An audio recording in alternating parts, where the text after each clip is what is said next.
मुल्क जी तारीख में मकबूल वा जामिया राशिदा जामिया राशिदा जामिया राशिदा जामिया राशिदा मुल्क जी तारीख में मकबूल वा जामिया राशिदा जामिया राशिदा और रहमत जे वसकारन जा मंजर दिसो दीन जे दिस्तार जा मंजर दिसो वल्ला वल्ला दीन जे दिस्तार जा मंजर दिसो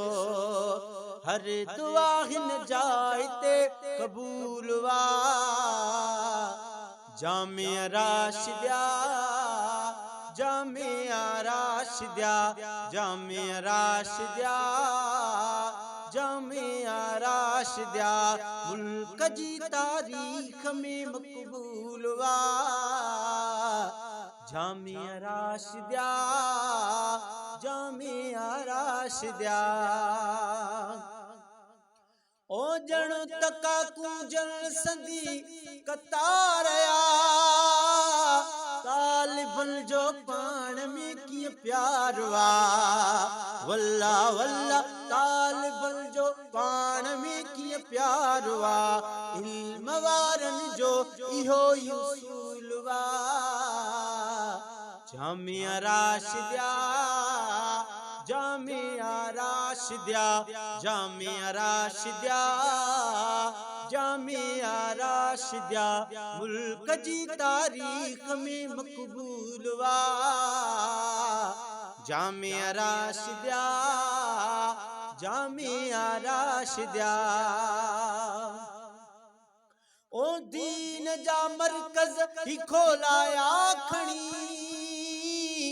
शाहे मर्दा शाह साई छत्र धनी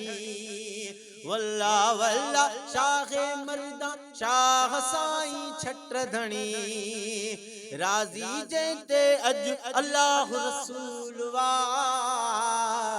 जामिया राशिदा जामिया राशिदा जामिया राशिदा जामिया राशिदा मुल्क जी तारीख में मकबूल वा जामिया राशिदा जामिया राशिदा ओही भी पंहिंजे वक्त में यकसीर वा मौजूदा मुर्शिद पगारो पीर वा वल्ला वल्ला मौजूदा मुर्शिद पगारो पीर वा रोजे वारे जे गुलशन जो फूल वा जामिया राशिदा जामिया राशिदा जामिया राशिदा जामिया राशिदा ओ जैनी तरक्की इदारे खे भली मोहतम आला असाई दोस्तली हा हा हा हा मोहतम आला असाई दोस्तली दीन जी खिदमत संदन मामूल वा जामिया राशिदा जामिया राशिदा जामिया राशिदा जामिया राशिदा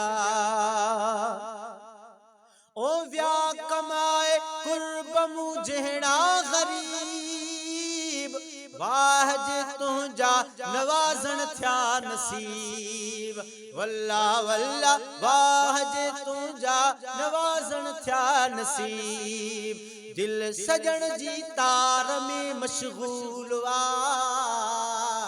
जामिया राशिदा